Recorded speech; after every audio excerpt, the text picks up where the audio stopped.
5 ہجری میں غزوہ خندق ہوئی ہے، تیسری بڑی لڑائی۔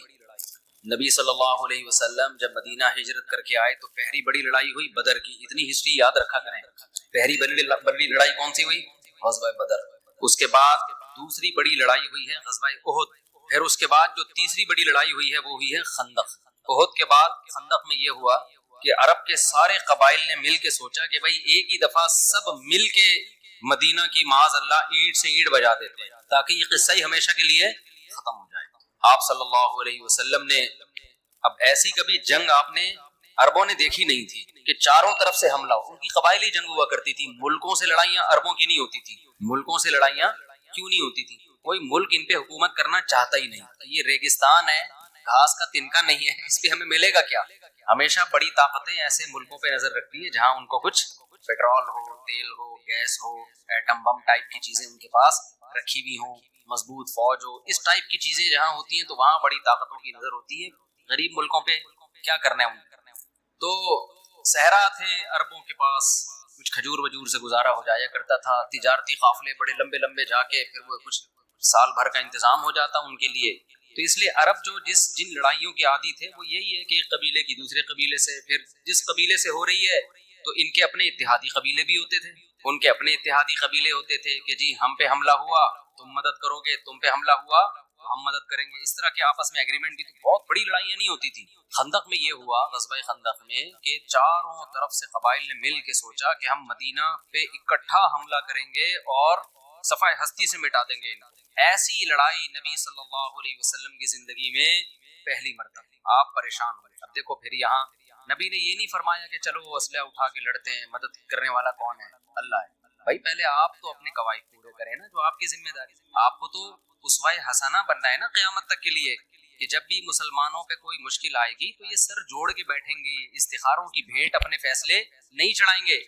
استخارہ نکالو، جہاں ادھر کو آ رہا ہے تو ادھر چلے جاؤ، ادھر کو آ رہا ہے تو ادھر چلے جاؤ۔ اور یہ صرف یہ نہیں کریں گے کہ دعاؤں پہ اکتفا کر کے بیٹھ جائیں۔ اب حملہ ہو رہا ہے تو اب کیا کریں؟ آپ نے صحابہ کرام کو بلایا۔ غزوہ احد میں اللہ نے نبی کو حکم بھی دیا تھا کہ کوئی کام مشورے کے بغیر نہیں کرنا، حالانکہ مشورے میں نقصان بھی ہو چکا تھا۔ احد میں مشورہ ہوا تھا کہ باہر نکل کے لڑنا ہے اور نقصان ہو گیا، پھر بھی آپ نے اللہ نے فرمایا کہ کرنا مشورہ ہی ہے۔ تو نبی صلی اللہ علیہ وسلم نے صحابہ کو جمع کیا، بھائی کیا کریں؟ حضرت سلمان فارسی رضی اللہ تعالی عنہ جو ایران اور فارس کے رہنے والے تھے، انہوں نے بتایا کہ ہم ان جنگوں کے عادی ہیں۔ فارس میں تھے نا، فارسی تھے، وہ پرشین تھے۔ اب دیکھو یہ عربوں کی جنگ ہوتی تو سلمان فارسی پیغمبر کے ساتھ ہوتے تو کہتے بھائی یہ عربوں کی آپس کی لڑائی ہے، ہمیں کیا کرنا ہے؟ تو یہ عرب کے خلاف جنگ نہیں تھی، یہ ایک نظریات کی جنگ تھی کہ ایک اللہ کو ماننے والے ہزاروں خداؤں کو ماننے والوں سے لڑ رہے ہیں۔ جو باطل کا نظام دنیا میں جنہوں نے نافذ کیا ہوا ہے وہ لوگ لڑ رہے ہیں ان لوگوں سے جن کے پاس حق کا نظام ہے۔ تو یہ حق اور باطل کی لڑائی ہے۔ آج دنیا میں جتنی جنگیں ہو رہی ہیں نا، حق اور باطل کی نہیں ہو رہی، زمینوں کی جنگیں ہو رہی ہیں۔ ان کو حلال کا لیبل لگایا ہوا ہے کہ یہ جائز ہے، بلکہ ملک کے لیے لڑو آپ، چاہے ملک ظلم کر رہا ہو، اس سے بحث نہیں ہوتی۔ اور اسلام کی تلوار جو حق اور باطل کے لیے اٹھی ہے اس کو کہتے ہیں اسلام کس سے پھیلا ہے؟ تلوار سے۔ اور مسلمان ہوتے ہیں دہشت گرد۔ حالانکہ نظریے کی بیس پہ لڑنا اگر صحیح نظریہ ہے وہ تو سمجھ میں آتا ہے، باقی کسی بیس پہ بھی لڑائی کوئی نہیں بنتی۔ کیوں لڑ رہے ہو بھائی؟ تم کیوں اس کی زمین پہ تم کیوں قبضہ کر رہے ہو؟ تو نبی صلی اللہ علیہ وسلم نے مشورہ لیا تو حضرت سلمان فارسی رضی اللہ تعالی عنہ نے عرض کیا، یا رسول اللہ، ہمارے ہاں جب ایسی لڑائیاں ہوتی ہیں تو مسئلہ کیا ہے؟ ابھی ہم نے دشمن پہ بڑھ کے حملے تھوڑی کرنے، اتنی تو ہم میں طاقت نہیں ہے۔ اتنے بڑے بڑے قبائل چاروں طرف سے، اکیلے نہتے کہاں لڑ سکتے ہیں ان سے؟ یہ تو مشورے میں بات ہی نہیں ہوئی ہے کہ ہم نے ان کو کیسے فتح کرنا ہے۔ نہ کو مدینہ آنے سے روکنا کیسے، ڈیفنس کیسے کرنا ہے۔ تو مشورہ کس پہ ہو رہا تھا؟ اقدام پہ نہیں بلکہ ڈیفنس پہ۔ حضرت سلمان فارسی نے عرض کیا، یا رسول اللہ، ہمارے ہاں جب ایسی لڑائیاں ہوتی ہیں تو ہم خندقیں کھودیں، بڑی بڑی خندق، تاکہ دشمن ان خندقوں کو کراس نہ کر سکے۔ ظاہر ان میں اترے گا، ایک اسپیڈ بریکر ہو گیا نا ایک بہت بڑا۔ تو پہلے تو گھوڑے تھے، اس میں تو ٹینک بھی نہیں آ سکتے خندقوں کو کراس کر کے، تو گھوڑے تھے، وہ کیسے آئیں گے اس کے اندر؟ اور مشورے ہوئے تو اس کے علاوہ نبی اور صحابہ کے پاس کوئی آپشن، لیکن یہ خندقیں کھودنا آسان کام کیسے گڑھے کھودے بھائی؟ تھوڑا تھوڑی، اتنا لمبا بارڈر مدینہ کے اطراف میں، اتنا بڑا بارڈر کہ جہاں سے بھی دشمن کی فوج کے گھسنے کا خطرہ ہے وہاں اتنی چوڑی خندق کھودیں کہ دشمن کے گھوڑے اس کو کراس نہ کر سکیں۔ یہ آسان کام نہیں ہے، لیکن اس کے علاوہ کوئی آپشن تھا نہیں. صحابہ سارے کام کاج، کاروبار، بزنس، معاش، تجارت چھوڑ چھاڑ کے کس کام میں لگ گئے؟ کدال چلانے. خود نبی صلی اللہ علیہ وسلم بھی اسی میں لگ گئے. اور کہیں نرم زمین تھی، کہیں پتھریلی زمین، بڑے بڑے پتھر آ جاتے ان کو کھودنا مشکل. ایسی حالت ہوئی ہے اور دشمن نے چاروں طرف پڑاؤ ڈالنا شروع، ادھر سے تیروں کی بارش ان کی طرف سے. اتنی سخت یرغار ہوئی ہے تیروں کی کہ اس کا نقشہ پھر قرآن مجید نے سورہ احزاب میں، احزاب کہتے ہیں لشکروں کو، حزب کہتے ہیں ایک لشکر. اس سورت کا نام ہی کیا ہے؟ احزاب، لشکروں والی سورت. بہت سارے لشکروں نے حملہ کیا. تو اتنی تیر اندازی اور اتنی موت کا خطرہ کہ ابھی بس پہنچے یہ لوگ مدینہ میں، اور ادھر خندقیں کھودی جا رہی ہیں جلدی جلدی. لیکن نبی صلی اللہ علیہ وسلم کا ویژن دیکھ، یہاں بڑے بڑے معجزے بھی ظاہر ہوئے. آپ صلی اللہ علیہ وسلم کدال آپ نے ماری، ایک پتھر سے چنگاری اڑی. آپ نے فرمایا میں روم اور فارس کے کنگن تمہارے ہاتھوں میں دیکھ رہا ہوں. کیا مطلب؟ بہت جلد روم اور فارس، یہ اس وقت کے امریکہ اور روس سے بھی زیادہ پاورفل ریاستیں تھی، صدیوں سے چلی آ رہی تھی. ایک طرف روم تھے عیسائیوں کی، ایک طرف فارس آگ پرستوں کی. یہ دو بڑی پاورفل ریاستیں تھیں. روم تھے اس طرف کو، یہ قبلہ ہے نا جس طرف، اس کے شمال کی طرف، اور فارس کس طرف تھے؟ ایران کی طرف. تو اسی وجہ سے عیسائیت کا سارا زور زیادہ تر رشیا اور پھر یورپ کی طرف گیا ہے نا، ترکی اور یورپ کی طرف.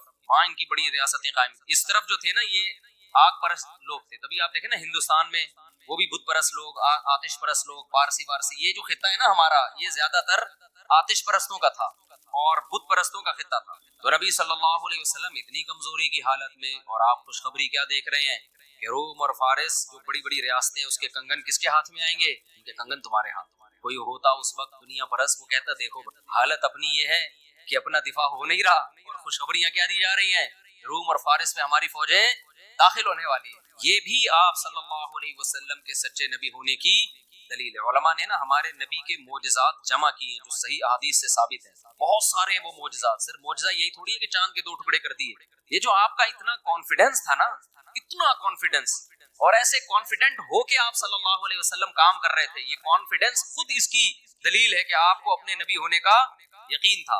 اور صحابہ بھی اسی وجہ سے لگے ہوئے آپ کے ساتھ. تو اسی میں پھر یہ واقعات ہوئے کہ بھوک سے حالت خراب ہو گئی. صحابی نے اپنا پیٹ دکھایا کہ پتھر باندھا ہوا ہے، آپ نے اپنا پیٹ دکھایا 2 پتھر باندھے ہوئے. پھر ایک صحابی نے دعوت کی نبی صلی اللہ علیہ وسلم کی، دودھ پلانا شروع کیا تو 1 پیالہ سب کو کافی ہو. ہانڈی میں سے سالن ڈالنا شروع کیا. آپ نے میزبان کو حکم دیا کہ ہانڈی کا ڈھکن کھول کے نہیں دیکھنا، ٹھیک ہے، بس نکالتے رہے، اور سب کے سب لوگ سیر ہو گئے. صحابہ نے یہ معجزات بھی دیکھے. حضرت عبداللہ ابن مسعود رضی اللہ تعالیٰ عنہ فرمایا کرتے تھے، دیکھیں قرآن کی ایک آیت ہے، مشرکین مکہ کہتے تھے کہ آپ کوئی معجزہ دکھائیں نا، بار بار معجزے. جب کوئی معجزہ دکھایا جاتا تو نئے معجزے کا مطالبہ. تو اللہ قرآن میں کہتا تھا کہ قرآن میں اللہ نے کہا کہ ہم جب بھی پچھلی امت کو ان کا منہ مانگا معجزہ دکھاتے ہیں نا، تو پھر ان کو مہلت نہیں دیتے. جیسے قوم سمود نے کہا اس پہاڑ سے اونٹنی نکالیں، اللہ نے نکال دی، لیکن پھر اس کے بعد ان کو مہلت نہیں ملی ہے کہ اب ایمان نہیں لائے تو ہلاک کر دوں گا، اور ہلاک کر دیا. پھر اس کو کہتے ہیں تخویف کے لیے، ڈرانے کے لیے معجزے دکھائے جاتے ہیں. یعنی مخیر العقول کام کس کے لیے ہوتے ہیں کہ اس کے بعد مہلت نہیں ملے گی. تو اس لیے لوگوں میں یہ بات پھیل گئی تھی کہ جب بھی کوئی معجزہ ظاہر ہوگا نا، اس کا مطلب اللہ کا عذاب آنے والا ہے. یہ بات پھیل گئی تھی. لیکن عبداللہ بن مسعود بتایا کرتے تھے کہ لوگوں تم سمجھتے تھے کہ ہم جب کوئی معجزہ دیکھیں گے تو اللہ کا خوف ہے، لیکن حقیقت میں جب ہمیں معجزے دکھائے جاتے تھے تو یہ خوشخبری ہوتی تھی. کیا مطلب؟ یہ معجزہ کافر کے لیے تو عذاب کی پیش گوئی ہے، مسلمان کے لیے کیا ہے؟ اور خوشخبری ہے کہ اللہ کس کے ساتھ ہے؟ تمہارے ساتھ ہے، تمہیں ضائع نہیں ہونے دے گا. تو اس سے پتا چلا کہ اللہ کا ایک ہی عمل ایک شخص کے لیے عذاب، دوسرے کے لیے رحمت ہو سکتا ہے. اسی سے اندازہ لگا لو کہ یہ جتنی ٹینشنیں اور پریشانیاں آتی ہیں نا، حدیث میں آتا ہے کہ جو بے صبرے ہیں ان کے لیے یہ ٹینشن عذاب ہے، اور جو صبر کرنے والے ہیں ان کے لیے یہ ٹینشن ہے اللہ کی رحمت. بہت سے لوگ پوچھتے ہیں نا کہ ہمیں کوئی ٹینشن ہو رہی ہے، پتہ نہیں اللہ کی طرف سے ہے یا عذاب ہے. میں کہتا ہوں بھائی اگر ناشکری کی توفیق مل رہی ہے، اللہ سے دوری ہو رہی ہے، تو یہ عذاب بن کے آئی ہے. کوئی گناہ ہوا ہے جس کی سزا مل رہی ہے. اور اگر یہ اللہ کے قرب کا ذریعہ بن رہی ہے تو پھر یہ کیا ہے؟ یہ محبت ہے اللہ کی. کیونکہ پیغمبروں پر بھی مشکلات آئی ہیں. حدیث میں آتا ہے، حضرت عائشہ فرماتی ہیں میں نے نبی سے عرض کیا یا رسول اللہ یہ طاعون کیا چیز ہے؟ وبا پھیلتی ہے نا، جنازے اٹھتے ہیں. آپ نے فرمایا اللہ کا عذاب ہے، لیکن مسلمان کے لیے یہ رحمت ہے. ویسے تو دنیا پہ عذاب ہے، کرونا ہو یا کوئی بھی ہو، بے تحاشا لوگ مرتے ہیں، کاروباروں کی ایسی کی تیسی، بہت سی فضائیہ کمپنیاں ٹھپ ہو گئی, کتنے لوگ بے روزگار ہو گئے, کتنے جوان موتیں ہو گئیں, عذاب ہے نا. لیکن جنہوں نے صبر کیا بھائی اللہ کی تقدیر پہ راضی ہیں, ہم علاقہ چھوڑ کے بھاگیں گے نہیں. گھر میں بوڑھا بیمار ہے کورونا میں, آپ کے دادا دادی, ہم گھر چھوڑ کے فرار نہیں ہوں گے. بیگم بیمار ہو گئی, میں نے ایسے لوگ دیکھے ہیں, بیگم بیمار, مارکیٹ سے شوہر شارٹ. ٹھیک ہے آپ احتیاط اس زمانے میں کرنی چاہیے تھی احتیاط, لیکن یہ تو نہیں کہ گھر چھوڑ کے بھاگ جائیں, آپ ملک چھوڑ کے بھاگ جائیں. اس کی شریعت نے اجازت نہیں دی, بلکہ صبر کریں, اللہ کی تقدیر پہ راضی رہیں. تو اسی تقدیر میں اگر آپ پر بھی موت آ گئی, یہ موت کیا ہے پھر؟ شہادت ہے. تو ایک ہی چیز ایک شخص کے حق میں عذاب ہو سکتی ہے, وہی چیز دوسرے کے حق میں رحمت ہو سکتی ہے. نبی صلی اللہ علیہ وسلم نے فرمایا قرب قیامت میں ایک لشکر بیت اللہ کے قریب پڑاؤ ڈالے گا حملہ کرنے کے لیے. فَإِذَا كَانُوا بِبَيْدَا, بیدا کے مقام پہ جب وہ ہوں گے نا, یُخْسَفُ بِأَوَّلِهِمْ وَآخِرِهِمْ, سارے دھسا دیے جائیں گے زمین میں. حضرت عائشہ نے فرمایا یا رسول اللہ کیف یخسف بأولہم وآخرہم وفیہم اسواقہم ومن لیس منہم, یا رسول اللہ اس لشکر میں بہت سے ایسے لوگ ہوں گے جو صرف کاروبار کی نیت سے وہاں گئے, جہاں بھی مجمع ہوتا ہے ٹھیلے لگتے ہیں کہ نہیں لگتے, 6 آدمی یہاں جمع ہو جائیں, گنے کے رس والا پہنچ جائے گا, گولا گنڈے والا. اب دیکھو شب برات میں قبرستان میں بدعتی لوگ کیا کچھ جشن منا رہے ہوتے ہیں, لیکن دیوبندی جو گولے گنڈے والا ہوگا وہ پہنچ جائے گا وہاں پہ, ٹھیک ہے نا. اس سے کہا جائے گا بھائی تو شب برات میں قبرستان میں تو کیا کر رہا ہے, تو تو بھائی بریلوی مسلک کا نہیں ہے, تو دیوبندی مسلک کا ہے. وہ کہے گا بھائی میں سفید پگڑی والا ہوں, تبلیغ میں لگاتا ہوں, لیکن گولے گنڈے یہاں پہ ٹائٹ بک رہے ہیں. گول گپے کی دکان پہ پبلک آئی ہوئی ہے نا, ہو سکتا ہے وہ کہے بھائی میں نہیں سمجھتا شب برات کو جانا چاہیے قبرستان اتنا جتھوں کی شکل میں, لیکن یہ کہ ابھی بھائی ہمارا تو بزنس ہے بھائی. تو بہت سے لوگ ایسے ہوتے ہیں جو اس گناہ میں ان کے ساتھ شریک نہیں ہوتے, وہ تو مجمع دیکھ کے جہاں بھی ان کو کوئی بزنس ہو وہ پہنچ جاتے ہیں. تو حضرت عائشہ نے عرض کیا یا رسول اللہ, بہت سے لوگ جب مجمع اتنا ہوگا تو بہت سے لوگ تو کسی اور مقصد سے وہاں پر ہوں گے, اللہ ان کو بھی دھسا دے گا. آپ نے فرمایا ہاں اللہ ان کو بھی کیا کرے گا, دھسا دے گا. لیکن ثم یبعثون علی نیاتہم, لیکن جب قیامت میں حشر ہوگا تو پھر ہر ایک سے اس کی نیت کے حساب سے معاملہ ہوگا. یہ دھسا اس لیے تھا کہ بیت اللہ پہ حملہ کرنے کے لیے آیا تھا, اور یہ دھسا صرف گولے گنڈے کے چکر میں دھسا تھا یہ, ٹھیک ہے نا, گولے گنڈا بیچنے کے لیے آئے تھے. تو پھر آخرت میں اللہ کیا کر دے گا, چھانٹی. کیونکہ دنیا میں جب عذاب آتا ہے نا, پھر عذاب یہ نہیں دیکھتا کہ یہ نماز پڑھنے والا ہے اس کو تھوڑا فرشتوں سے ذرا سائڈ پہ کر لو, اور یہ والا کیا کرتا ہے کہ یہ چونکہ برائی کے لیے آیا ہے اس کو کیا کرو. جب زلزلہ آتا ہے تو بھائی سارے ہی لپیٹ میں آتے ہیں, اللہ بچائے ہم سب کو عذاب سے. نمازی بھی اور بے نمازی بھی, شرابی بھی اور تقوی والے بھی, دنیا میں اللہ کا قانون یہ. ہاں کہیں کہیں ایسا ہوا ہے پیغمبروں کے دور میں کہ اللہ نے ایمان والوں کو پہلے بستی سے نکال لیا, اس میں بھی ایسا نہیں ہے کہ عذاب آیا تو ایمان والے بچ گئے, نہ ایمان والوں کو پہلے سے نکالنے کا انتظام کیا گیا ہے. اس کی شاید یہ وجہ تھی کہ وہ تھوڑے سے لوگ ایمان لے کر آتے تھے, وہی بھی مر جاتے ہیں تو بچتا کون پھر پیچھے, آگے نسل ہی ساری خراب ہو جاتی نا. لیکن اب تو پوری دنیا میں ایمان والے پھیلے ہوئے, اس لیے اللہ بچائے کہیں عذاب آتا ہے تو ایمان والے بھی کیا کرتے ہیں, بلکہ ایمان والے اس لیے زیادہ رگڑے میں آ رہے ہوتے ہیں کہ یہ احتیاطیں کم کر رہے ہوتے ہیں. آج کل کورونا میں نیک لوگ زیادہ انا للہ ہوا ہے, کیونکہ وہ گلے مل کے ایک دوسرے کے منہ پہ چھینک رہے تھے, اللہ پہ توکل اور اعتماد کا ثواب حاصل کرتے, وہ سمجھ رہے تھے کہ اسے بہت ثواب ملے گا دوسرے کے منہ پہ چھینکنے سے. تو وہ بہت سارے بزرگ اس میں زیادہ گئے ہیں, حقیقت ہے. تو دوسرے نمبر پہ ڈاکٹر بہت گئے ہیں کیونکہ وہ پیشنٹ کا علاج کر رہے تھے. خیر اب تو جو جنہوں نے جانا تھا چلے گئے, اللہ سب کو محفوظ رکھے اور سب کی اچھے کی رپورٹ رکھے اللہ تعالیٰ. خیر تو اب یہاں معجزے ظاہر ہوئے بہت سارے, تو اسی کا اللہ تعالیٰ نے قرآن مجید میں نقشہ کھینچا ہے. قرآن میں اللہ نے فرمایا, میں جلدی جلدی آیتیں پڑھ لیتا ہوں پھر ہم آگے چلتے ہیں. یا ایھا الذین آمنوا نعمت اللہ علیکم, اے ایمان والو اللہ کی نعمت کو یاد کرو. اذ جاءتکم, جب تمہارے پاس بہت سارے لشکروں نے حملہ کیا. فارسلنا علیہم ریحا وجنودا لم تروها, ہم نے ہواؤں کا طوفان بھیجا. ہواؤں کا طوفان آیا جس سے ان کے خیمے اکھڑ گئے, ان کے لیے وہاں قدم جمانا مشکل ہو گیا. یہ اللہ کی طرف سے مدد ہوئی. اور ہم نے ایسے لشکر بھی اتارے جن کو تم نے اپنی آنکھوں سے نہیں دیکھا, وہ فرشتوں کے لشکر تھے. اذ جاءوکم من فوقکم ومن اسفل منکم, جب ہر طرف سے تم پر دشمنوں نے حملہ کیا. وَإِذْ زَاغَتِ الْأَبْصَارُ, جب آنکھیں خوف کے مارے کھلی کی کھلی رہ گئیں. وَبَلَغَتِ الْقُلُوبُ الْحَنَاجِرَ, اور دل حلق میں آ گئے. یہ کس کی کیفیت بیان ہو رہی ہے, صحابہ کی, کیونکہ ایسا ہی شدید خطرہ ہو گیا چاروں طرف سے, اور ایسی تیر اندازی, اور مدینہ بس ہاتھ سے گیا بھی, اور سب قتل ہوں گے, قیدی ہوں گے. تو یہ کیفیت ہو گئی. اللہ کہتے ہیں تمہارے دل خوف کے مارے اچھل کے کہاں گئے, حلق. یہ کنایا ہے, کہتے ہیں بھائی میرا تو دل اچھل کے حلق میں آ گیا اور آنکھیں کھلی کی کھلی رہ گئی. تو یہ سب نیچرل ہے. دنیا میں کوئی اتنا بہادر نہیں ہے کہ جس پر جنگ مسلط کر دی جائے اور اسے کچھ ہو ہی نہیں.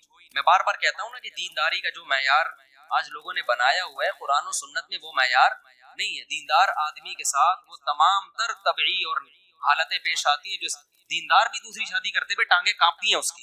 یہ نہیں ہو سکتا کہ جی بہت بڑا بہادر ہے. تبھی کتنے ہی بڑے بڑے بہادر لوگ آتے ہیں میرے پاس جنہوں نے